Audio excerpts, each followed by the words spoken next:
So with me today, Jared Strauss from avoidbk.com.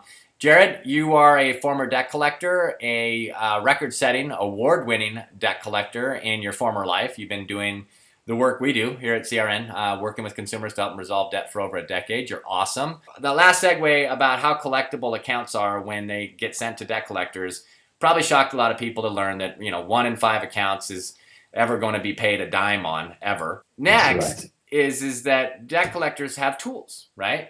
In this technology age where, they have real-time access to your credit report. What does that mean? What can they see on my credit report that makes me, have to be concerned about that? What are they paying attention to?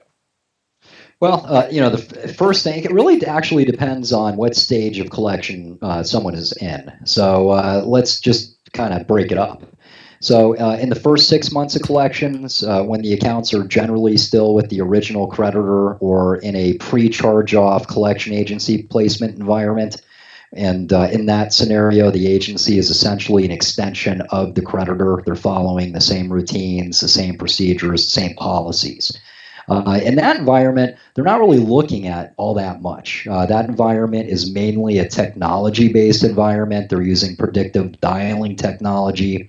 Generally, in those circumstances, there isn't really any human interaction on your account unless you're on the phone with them. That's about the only time they'll see your information.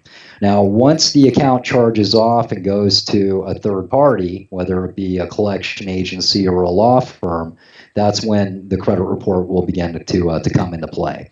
And the first thing a collector is looking for in that environment, when accounts are, again, 7 months or, between 7 and, let's say, 12 months delinquent, the first thing they're looking for on a credit report is available credit. Most people don't have it. Most people who end up in collections have fallen behind on basically all of their unsecured debts. So, to find available credit, I would say a collector would be fortunate or lucky to maybe have 3 or 4 out of every 100 accounts. Again, in that stage of delinquency, that would show available credit. Now, why is this important? Because what's not on your credit report is your income, your savings account balance, your checking account balance, any retirement accounts that you have, annuities, stock brokerage information, none of that. None of that's there. So the only way a collector can determine if you have the ability to pay the account off right then and there is with available credit. Everything else, they're relying on you to tell them. So that's the number one thing they're looking for. Back when I was in collections, when I got a brand new piece of a new business, a new account we just got, and it had available credit, I'm spending a lot of time on that account simply because I know if I can get that person on the phone and I can show them, a way to solve their problem, that there's a high probability that that consumer is going to pay.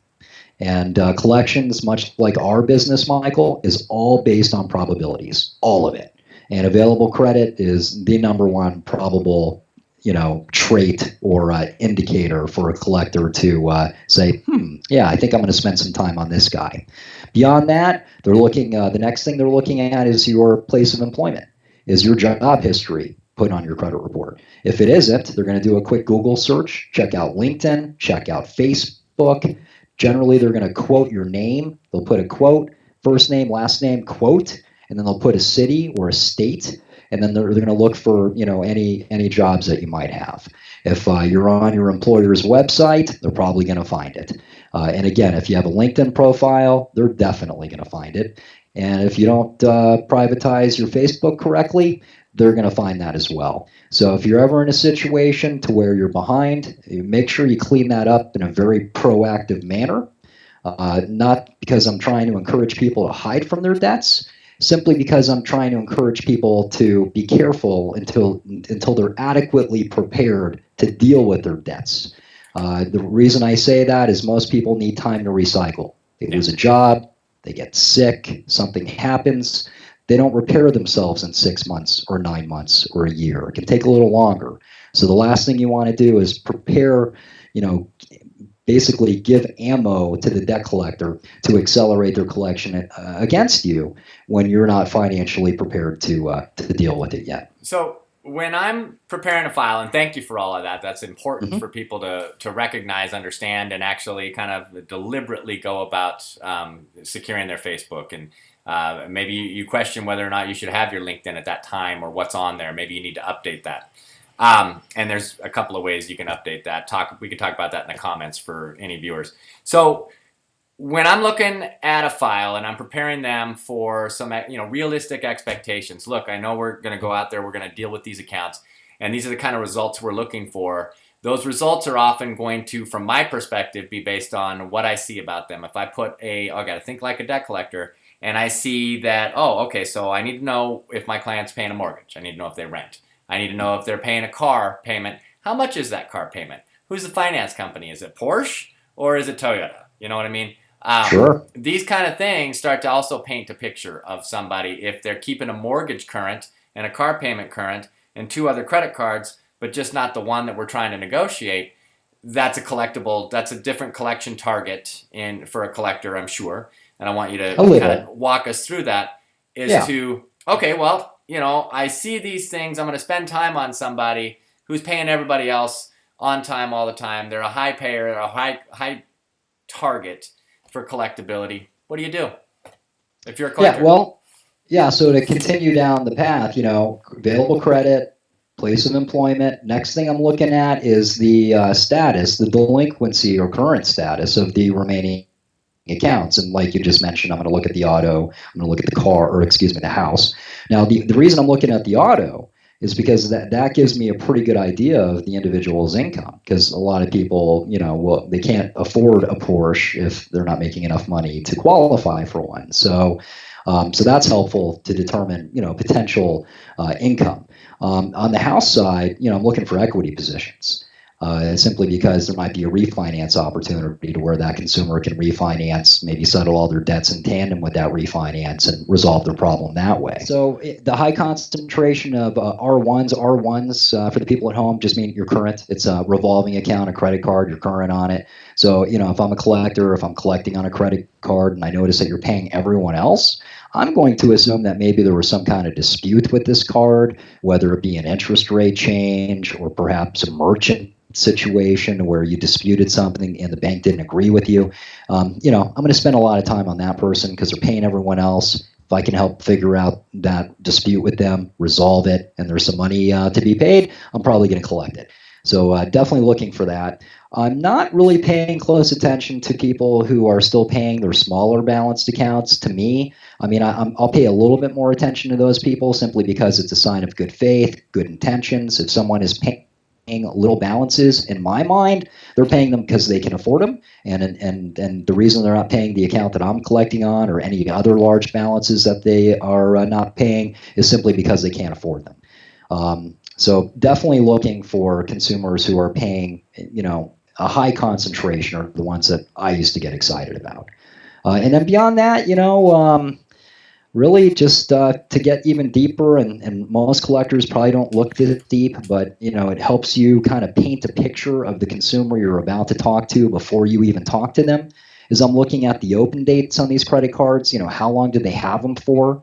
I'm looking at the credit limit versus the balances on the charge-offs. Did they max the cards out before they charged off, or did they leave some credit on there? If they left some credit on there, that tells me I'm dealing with a pretty good person here who, legitimately couldn't pay their bills, didn't want to run them up in excess, didn't want to make the problem worse, and someone who looks at life like that's, again, higher probability of working out an arrangement. So So that's the main stuff that I'd be looking for. no, and that's really key information. So it's really about a debt collector setting themselves up with expectations that if you know in advance and you can kind of prepare yourself or at least understand when you're working with a professional, you, me, anybody else out there that does this kind of work, is that you're more prepared and you can expect certain kind of settlement savings when it looks like a grenade blew up on your credit report and shrapnel flew everywhere versus somebody who might just have had a dispute with a creditor or selectively defaulting because there was a change in their financial circumstances that led them to the inability to pay, but they might be paying a couple of small ones. That having a loan, a mortgage, if it's not in the money equity or in a great equity position, or a regular car loan or lease. Of course, if you don't have that, you don't pay it, they take it back, and you can't get to and from work. So those are normal things, but it doesn't necessarily always guide the collector. Yeah, I mean, if excuse me, if consumers are paying their mortgage in the car, I didn't put any onus on that. I mean, they need their car, they need a roof over their head, and if I were in a similar circumstance to them, I would prioritize my mortgage and my car payment above the credit cards as well. About the only time in history where that changed was the big fallout in 2007 and 2008. But then, I think a lot of people fell behind in their mortgage intentionally for the purpose of modifying them. So, yeah. But besides that, I mean, it's always been priority debts, mortgage, car, secondary debts, everything else. I mean, that's just human nature. Yeah, we're back to historical norms. Yeah, this path. Well, some people think we're still not out of the recession or getting back into one, but for the most part, collectors don't change their attitudes unless some major shift, like the recession, like the advent of the Consumer Financial Protection Bureau, the cop on the block, on the beat. The debt collectors have never had to fear like to that degree. So we've seen a lot of changes in attitudes. We covered that on the last segment. Moving forward, we're going to jump on a couple of big things like we talked about. Stay tuned and for why do you want to set yourself up to settle all your debts at once? Why do you need to care about what a debt collector sees you doing with other accounts that weren't paid but now are suddenly? So I think we'll jump into that segment next, but for right now we'll put a wrap on this. Thanks for all that information. We'll see you on the next video.